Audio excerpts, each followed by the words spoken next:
apakah kita ini sekedar mencari uang atau mencari karunia Allah? Alhamdulillah, Allah telah memberi kita karunia yang besar sekali berupa kehidupan dengan berbagai fasilitasnya. Yang fasilitas itu bisa kita gunakan sebagai bekal.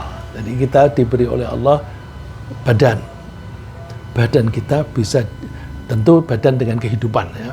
Kita diberi kehidupan dengan fasilitas berupa badan dan juga indera dan sebagainya. Itu bisa kita gunakan sebagai bekal dan sarana untuk memperoleh berbagai macam hal yang kita butuhkan dan kita inginkan. Ya, saya menyebut dua-duanya. Kita butuhkan itu needs, ya. Tapi kalau yang kita inginkan itu want.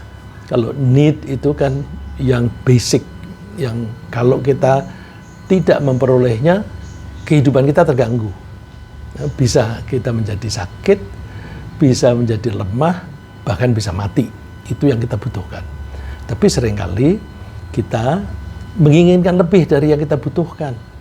Nah, kelebihan itu bukan needs, tetapi want.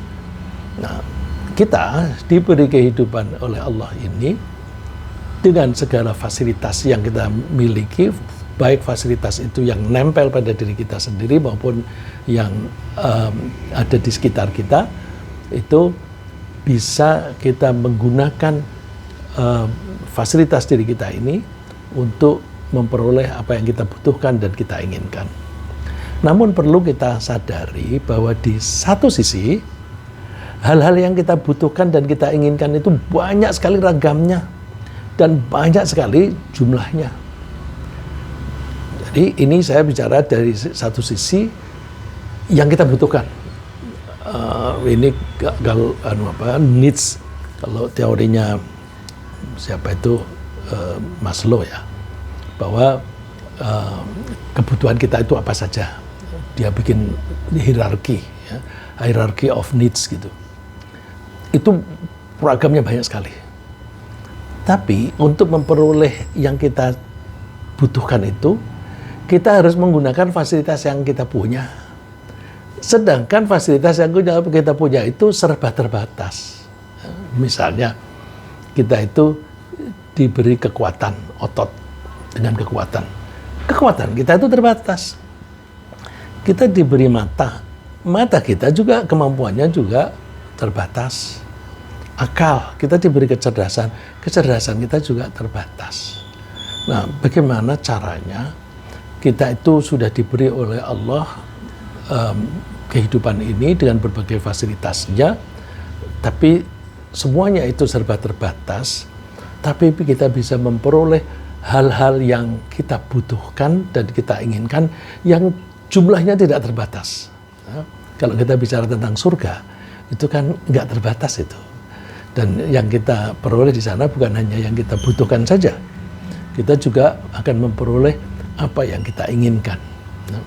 Nah, hal-hal yang kita butuhkan dan kita inginkan itu sangat beragam. Mulai dari yang bersifat materi sampai dengan yang bersifat mental rohani. Yang bersifat materi itu termasuk kesehatan badan kita, makanan, minuman, pakaian, tempat tinggal, kendaraan, dan peralatan. Sedangkan yang bersifat mental dan rohani itu termasuk ketentraman hati, termasuk kasih sayang, termasuk penghargaan, ya, termasuk pengetahuan, inovasi, ilham, dan rasa dekat dengan Allah. Rasa dekat dengan Allah itu termasuk yang kita butuhkan. Dan juga kebahagiaan di surga. Semua hal yang kita butuhkan dan kita inginkan tersebut, jika kita peroleh, kita menyebutnya sebagai karunia dari Allah. Jadi, Allah mempunyai macam-macam itu tadi. Kalau itu diberikan kepada kita, itu namanya kita menyebutnya karunia Allah. Jadi, apa yang diperoleh, apa yang dimiliki oleh Allah, itu bahasa Arabnya disebut fadl atau fadilah. Kemudian Allah menganugerahkan kepada kita fadl tadi dengan kasih sayang atau berdasarkan kasih sayangnya. Nah, untuk memperoleh hal-hal yang kita butuhkan dan kita inginkan tersebut, kita mesti mengerahkan sumber daya yang ada pada kita, seperti kekuatan, penglihatan, dan semua indera, kemudian kecerdasan, peralatan, dan waktu, termasuk waktu. Padahal masing-masing sumber daya tersebut itu memiliki keterbatasan. Artinya, kekuatan kita, penglihatan kita, pendengaran kita, kecerdasan kita, peralatan, dan waktu kita, semuanya terbatas. Waktu kita tuh dikasih, misalnya di antara kita ada yang dikasih waktu hidup 60 tahun, 70 tahun. Tetapi dari misalnya umurnya 70 tahun, yang bisa kita manfaatkan itu kan tidak banyak. Kita manfaatkan untuk memperoleh yang kita inginkan itu. Karena kita membutuhkan waktu untuk tidur, untuk ke toilet, dan sebagainya. Nah, karena berbagai keterbatasan tersebut, banyak orang di antara kita itu memfokuskan perhatian mereka itu pada sesuatu yang sifatnya fleksibel dan bisa digunakan untuk bermacam-macam hal yang dibutuhkan dan diinginkan, yaitu uang. Ada waktu itu ada film yang saya itu melihat potongan filmnya itu ada perampokan, kemudian polisi itu sedang gerebek mencari perampoknya itu, mau menangkapnya. Terus ada orang yang stres. Orang stres itu bilang, aku bisa menyingkat semua buku tentang ilmu jiwa dalam satu kata. Dia ngomong gitu terus diulang-ulang. Aku bisa menyingkat semua buku-buku ilmu jiwa dalam satu kata.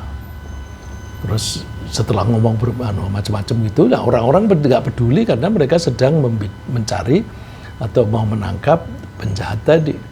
Terus ujung-ujungnya apa? Aku bisa menyingkat semua buku-buku ilmu jiwa dengan satu kata, yaitu money, uang. Nah, karena fenomena yang dia lihat itu filmnya itu film barat. Di negara-negara barat itu kan orientasinya duit. Nah, jadi dia semua orang bergerak, polisi mengejar perampok, ujung-ujungnya mencari gaji. Orang jadi presiden, ujung-ujungnya cari gaji, cari duit. Jadi semua gerakan orang, semua tenaganya itu dikerahkan hanya untuk uang. Nah, itu bisa menyingkat semua buku dengan satu kata, yaitu dengan uang. Nah, karena mereka menganggap uang sangat penting di atas segalanya, mereka mengalokasikan sebagian besar atau bahkan seluruh dari sumber dayanya, ya, seluruh tenaganya, seluruh kecerdasannya, dan seluruh waktunya hanya difokuskan untuk mencari uang. Jadi saya pernah ketemu seorang pengusaha. Dia tuh sulit tidur. Karena apa? Dia mau tidur itu pikirannya udah besok. Besok aku mau ketemu siapa? Aku mau kerjasama ekspansi bisnis saya. Orang itu bisnisnya macam-macam, termasuk bisnis persenjataan. Ya, ini caranya saya nggak tahu ya. Karena senjata itu kalau di Indonesia itu kan harus ada izin. Nah, kalau ada izin kan dijual skala kecil kepada orang-orang yang suka latihan menembak itu ya. Tapi yang banyak kan militer. Nah, itu jadi dia tuh masuk di bisnis itu. Nah, itu selalu pikirannya begitu. Malam hari, wah, aku besok mau ketemu siapa, strateginya bagaimana, terus aku kerjasamanya dengan siapa saja. Kalau ini mengenai persenjataan, aku harus menemui seorang perwira misalnya begitu. Perwira itu siapa? Nah, itu sampai nggak bisa tidur. Jadi artinya sampai tidur pun orientasi duit itu dibawa. Akibatnya mereka itu menghabiskan sebagian besar waktu dan sumber dayanya itu hanya untuk mencari uang. Tidak punya lagi tenaga dan waktu yang tersisa untuk misalnya membangun keharmonisan keluarga. Kaya raya dia, tetapi keluarganya kurang harmonis. Jadi saya pernah ingat Karena ini ada seorang yang dokter ya, kebetulan pasiennya banyak sekali sampai jam 2 pagi itu baru habis. Dan pasiennya itu dari berbagai suku yang kaya-kaya lah. Itu kemudian suatu saat ngasih duit kepada istrinya segebok begitu. Oleh istrinya dibanting itu uang. Ini artinya aku tidak semata-mata butuh duit saja, aku juga butuh kasih sayang gitu kan. Nah ini jadi kadang-kadang orang itu suka terlalu fokus pada mencari uang sampai lupa membangun keharmonisan keluarga. Bahkan kadang-kadang lupa pada dirinya sendiri. Kesehatan dirinya sendiri, kesehatan fisik maupun kesehatan mentalnya itu kurang diperhatikan. Nah, jadi kesehatan mental itu, saya pernah ketemu pengusaha juga yang waktu itu krisis moneter, kemudian krisis ekonomi. Nah, waktu krisis moneter, kebetulan barang yang dia jual itu barang mahal, datangnya dari Jepang. Dan perusahaan itu perjanjiannya, begitu barang itu sampai di Indonesia, maka itu dianggap sudah dibeli oleh perusahaan cabang di sini. Kalau sudah dibeli, berarti harus membayar. Tidak bisa itu, kalau tidak bisa lalu barangnya dikembalikan. Nah, membayar itu kalau mata uangnya itu mata uang asing, tadinya murah menjadi mahal, maka tiba-tiba utangnya banyak gitu. Karena barangnya kan untuk menyediakan stok begitu kan harus ada banyak. Wah, hutangnya banyak. Nggak bisa tidur dia. Nggak bisa tidur. Nah, kalau nggak bisa tidur itu kan berarti mentalnya terganggu. Kesehatan mentalnya terganggu. Nah, untung waktu itu penyelesaiannya, udah deh hutangnya dijadikan equity. Jadi diubah menjadi modal pesertaan dari Jepang. Tapi dengan begitu, kepemilikan orang itu menjadi minoritas.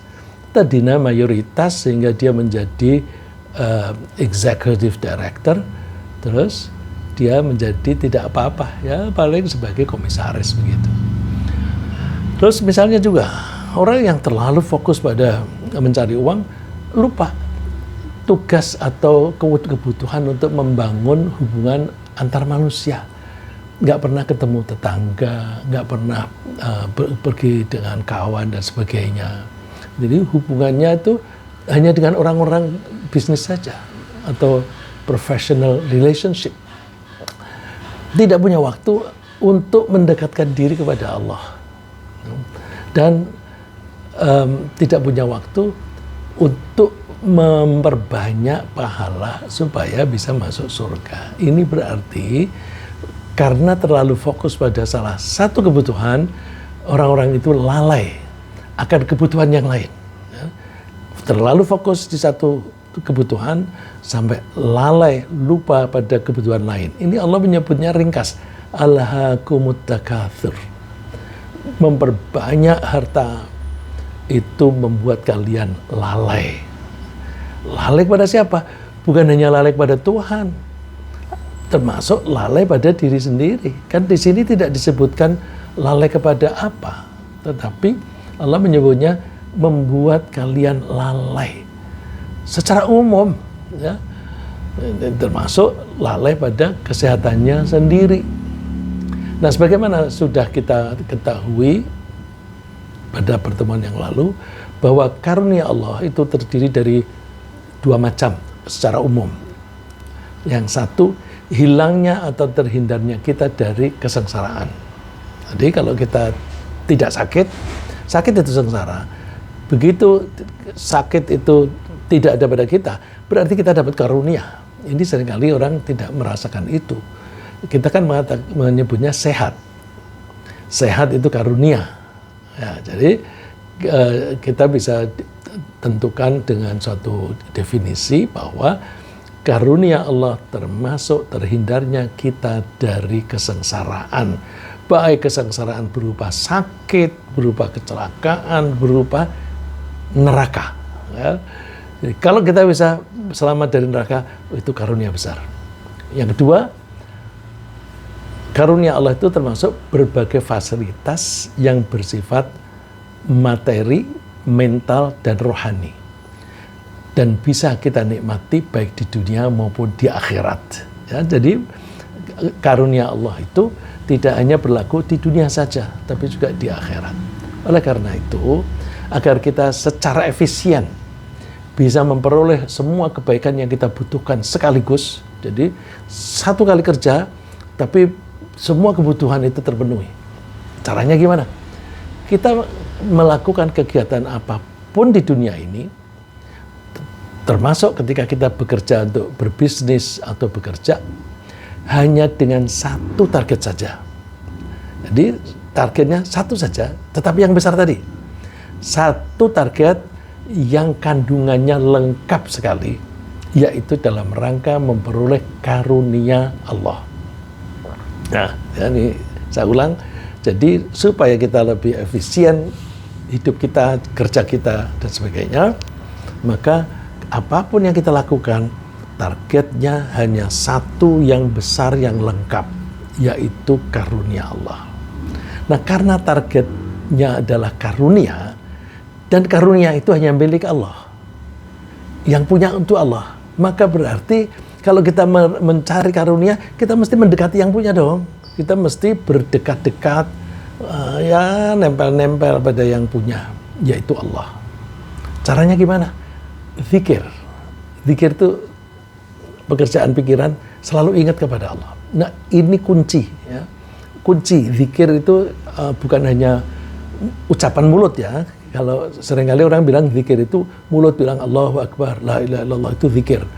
Zikir yang saya maksud ini adalah kita, pikiran kita, perasaan kita selalu kontak dengan Allah, nyambung. Kapan kita menyambungnya itu? Selamanya, sepanjang pekerjaan itu kita lakukan, mulai dari awal sampai ketika berlangsung sampai berakhir. Ya, saya kasih contoh, misalnya kalau sholat kita kan sebelum masuk sholat kita niat. Nah, jadi sebelum niat kan kita fokus dulu, konsentrasi. Jadi mau sholat sudah ingat kepada Allah. Ketika kita sholat, kita juga ingat kepada Allah. Bukan lalu melayang kemana-mana pikiran kita. Setelah sholat, kita tetap ingat kepada Allah. Kita zikir. Ya, zikirnya itu bisa sambil duduk, bisa sambil jalan, dan sebagainya. Jadi, dan begitu, kuncinya adalah kita jaga komunikasi kita dengan Allah melalui zikir. Kita ingat selalu kepada Allah sepanjang perjalanan. Zikir itu penting. Ada seorang sahabat yang bertanya bahwa Rasulullah, sholat yang bagaimana yang pahalanya paling banyak? Sholat yang pahalanya paling banyak, yang kamu ingatnya kepada Allah paling banyak. Jadi kalau kita ingat kepada Allah hanya 1 rakaat saja, 3 rakaatnya nggak ingat, tentu pahalanya tidak sebanyak orang yang sepanjang 4 rakaat itu ingat terus kepada Allah. Ketika puasa begitu juga.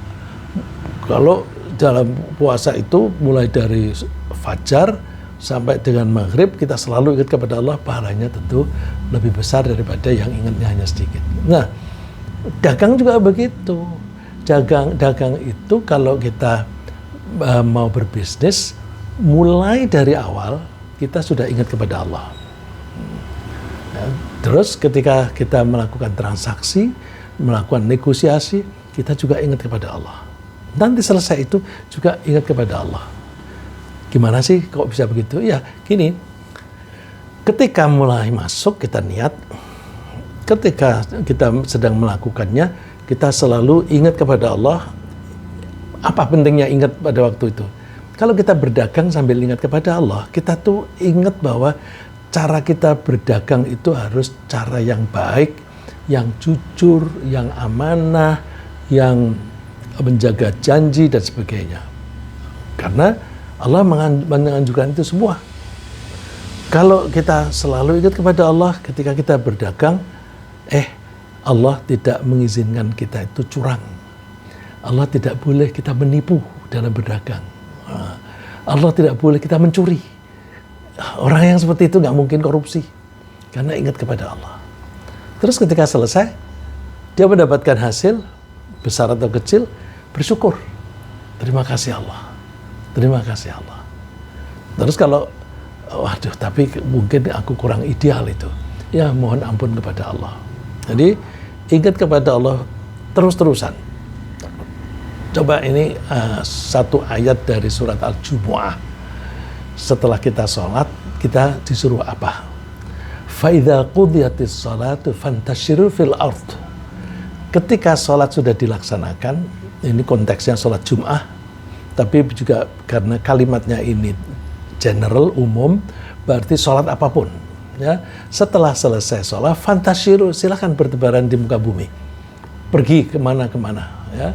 Kita kalau bekerja itu kan butuh mobilisasi, butuh mobile. Wabtaghu min fadlillah, dan carilah karunia Allah. Tidak, kalimatnya kan bukan carilah duit, enggak. Tapi wabtaghu min fadlillah, carilah karunia Allah. Cuma sayang kalau kita ini mencari terjemahan atau kadang-kadang penafsiran dalam bahasa Indonesia, kadang-kadang diartikan wabtaghu min fadlillah ini carilah penghasilan. Itu memperkecil arti. Ini fadlillah, karunia Allah. Nah, supaya kamu bisa mendapatkan karunia Allah, wadhkurullaha katsira, ingatlah banyak-banyak kepada Allah. Zikir. Nah, zikir ini bukan dalam ucapan, ya, tapi ingatan kita. Aku melakukan pekerjaan ini dalam rangka mencari uang. Uang ini saya cari untuk melaksanakan perintah Allah. Allah memerintahkan aku memberi nafkah kepada istri dan anak. Berarti aku bekerja ini wajib karena aku melakukan tugas dari Allah untuk memberi nafkah. Sarananya aku mencari penghasilan berupa duit. Nah, ketika bekerja, hati-hati. Aku ingat kepada Allah, tidak boleh curang. Aku harus santun kepada orang lain dan sebagainya. Nah, kalau mau seperti itu, la'allakum tuflihun, agar kalian itu beruntung. Beruntungnya itu tidak hanya di dunia, tapi juga di akhirat. Nah, kalau kita betul-betul selalu ingat kepada Allah pada saat berbisnis, pada saat sedang berbisnis, kegiatan itu tidak akan membuat kita lupa untuk segera melaksanakan sholat. Ya, salah satu ciri khasnya, karena selalu ingat kepada Allah, sedang transaksi begitu, terus dengar azan, aku dipanggil oleh Allah. Kan ingat terus kepada Allah, aku sudah dipanggil nih. Stop dulu. Kita istirahat dulu, nanti kita teruskan sholat dulu. Dan seterusnya. Dan tidak akan kikir. Karena apa? Kalau ingat kepada Allah, maka dia akan menyadari bahwa pendapatan yang aku peroleh ini, itu dari Allah. Dan kalau ini dari Allah, berarti penugasan dari Allah. Tugasnya apa? Memberi nafkah kepada keluarga. Kalau berlebih, berarti aku ditugasi untuk menolong orang lain yang sedang kesulitan. Jadi ada kalanya Allah memberi kita pas-pasan. Oke, kalau pas-pasan, kita laksanakan kewajiban itu untuk keluarga. Tapi begitu ada lebih, tugas lagi nih. Apa ini? Ternyata ada di sekitar kita yang sangat membutuhkan bantuan, kita bantu. Gitu. Kalau kita ingat kepada Allah, tidak mungkin kikir, karena orang yang kikir itu pasti lupa kepada Allah. Karena orang yang ingat kepada Allah itu ingat bahwa kalau orang bersedekah, rizkinya akan dilapangkan. Gitu. Kalau orang bersedekah, Allah akan menggantinya. Gitu. Jadi orang yang beriman enggak segan-segan itu menyisihkan sebagian yang dianggap lebih ya, karena ada di Al-Quran disebut was'alunaka madza yunfiqun, apa yang disedekahkan. Jawabannya hanya satu kata, qul, katakan al-afu. Afu itu kelebihan. Nah, kalau punya kelebihan, ini tugas. Kalau nggak ada kelebihan, ya udah untuk yang wajib-wajib itu saja. Nah, orang yang selalu zikir, selalu ingat kepada Allah ketika berbisnis, itu tidak akan melupakan sholat.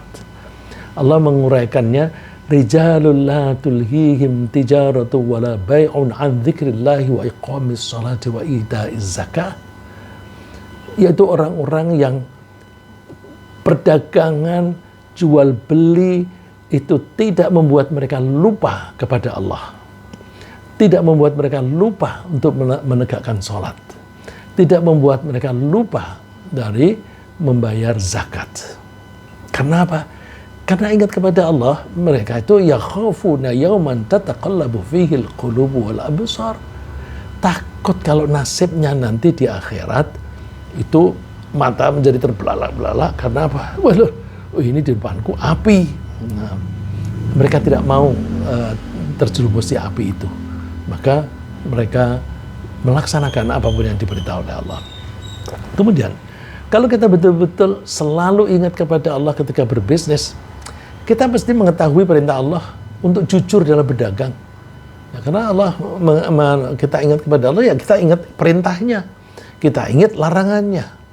Rasulullah menggambarkan begini, al-bay'an bil khiyar.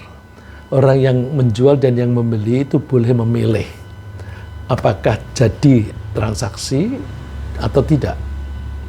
Malam yatafarraqa, selama mereka belum berpisah. Jadi kalau nawar-nawar kemudian nggak jadi, nggak apa-apa. Sudah nawar, oh ya deh boleh. Terus, mohon maaf nggak jadi. Saya baru ingat aku butuh ini dan sebagainya. Nggak apa-apa. Saya pernah di New York, itu ada saya lihat kamera begitu. Terus saya coba tanya macam-macam harganya dan sebagainya. Terus saya lihat mereknya sih Nikon. Terus made in Indonesia. Ini made in Indonesia. Aku kalau beli di Jakarta lebih murah nih. Terus saya nggak jadi. Marah dia. Sebelum itu saya tanya, kamu kok omonganmu kok aksenmu kayak Arab gitu? Enggak, kami orang Yahudi. Bahasa kami mirip dengan bahasa Arab gitu. Ya, jadi rupa-rupanya orang Yahudi itu begitu. Kalau sudah tawar-menawar nggak jadi, marah. Nah, Rasulullah mengatakan kalau dua orang itu selalu ingat kepada Allah, mesti fa in sadaqa wa bayyana, kalau mereka berdua itu jujur dan mau menjelaskan tentang produk itu.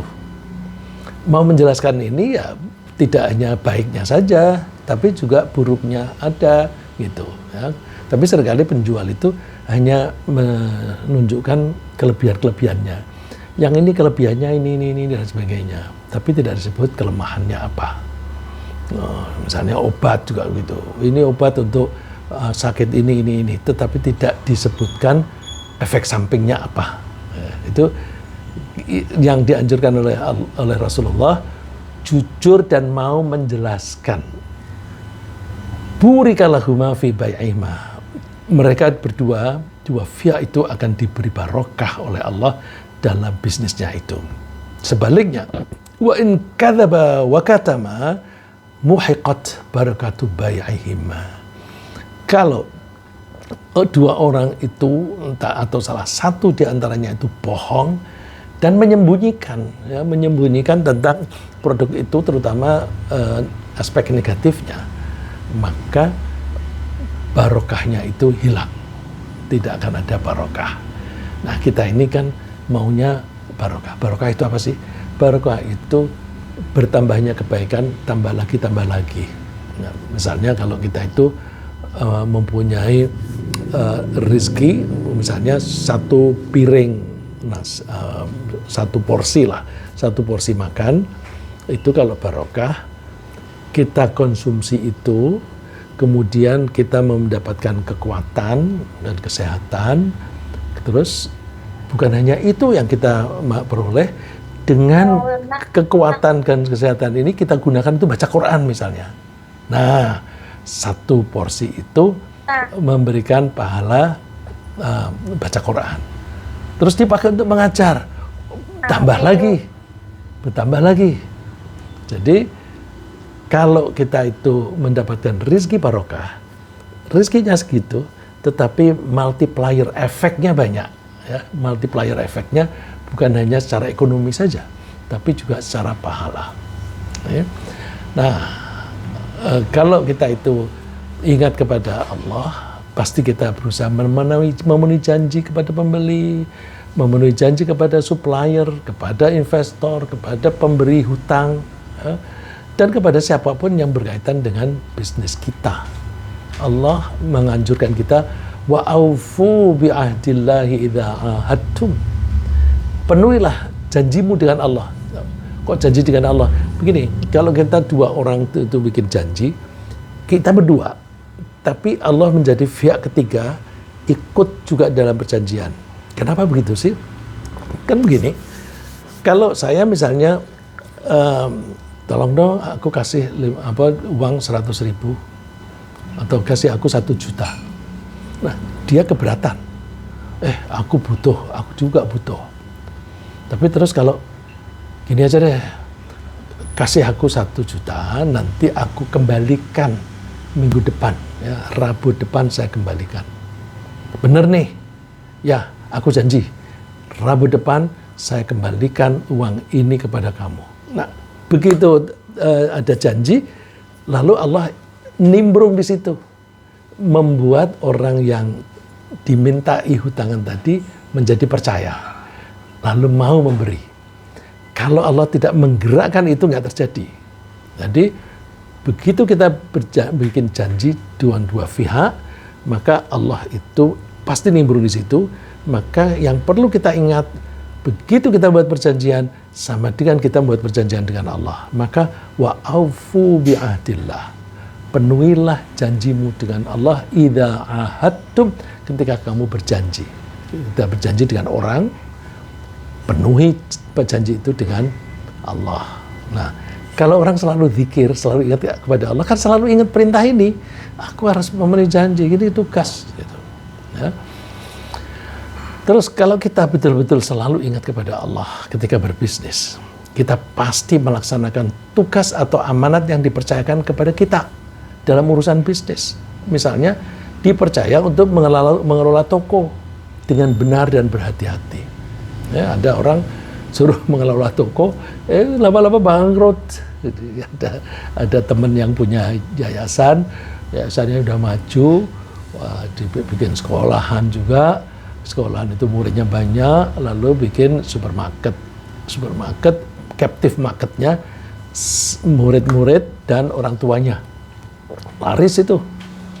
Terus menunjuk seorang manajer untuk mengelola supermarketnya itu.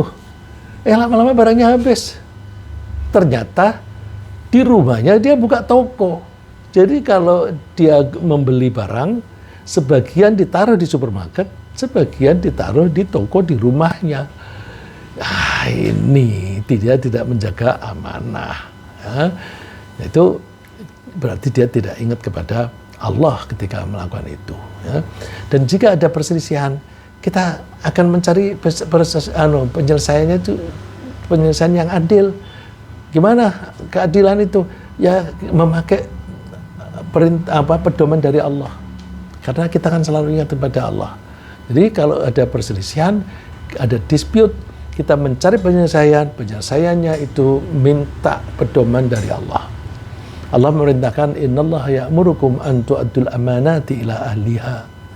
Allah menyuruh kalian untuk memenuhi amanat, melaksanakan amanat, melaksanakan tugas yang dipercayakan kepada kamu, trust, ila ahliya, kepada yang memiliki. Misalnya menjadi menteri, itu kan tugasnya memang rinciannya peraturan-peraturan undang-undang yang dibuat oleh DPR, kemudian ditugaskan kepada presiden kepada menteri, terus menteri melaksanakan itu untuk siapa? Untuk rakyat. Nah, kalau itu duit untuk rakyat, untuk pembangunan misalnya, jangan kamu ambil. Kalau kamu ambil berarti kamu tidak melaksanakan amanat, tidak melaksanakan tugas yang dipercayakan kepada kamu. Wa idza hakamtum bainan nasi an tahkumu bil 'adl. Dan juga ketika kamu menyelesaikan perselisihan, ambillah atau terapkanlah hukum yang adil. Yang adil itu gimana? Yang adil itu yang sesuai dengan hukumnya. tidak menyimpang dari hukum, ya, terutama hukum syariah. Terus kalau kita betul-betul selalu ingat kepada Allah ketika berbisnis, tidak mungkin kita berani mengurangi hak orang lain, nggak mungkin, karena selalu ingat kepada Allah. Baik mengurangi hak orang lain itu melalui penipuan atau dengan cara mengurangi timbangan. Allah melarang kita, ya ayyuhalladzina amanu la ta'kulu amwalakum bainakum bil batil. Hai orang-orang yang beriman, kalian jangan makan harta orang lain dengan cara yang salah. Batil itu yang salah itu yang melanggar peraturan. Illa an takuna tijaratan antara minkum. Tapi kalau kalian melakukan perdagangan yang baik pembeli maupun penjualnya sama-sama ridho, boleh. Illa di sini artinya tapi, bukan kecuali. Ya.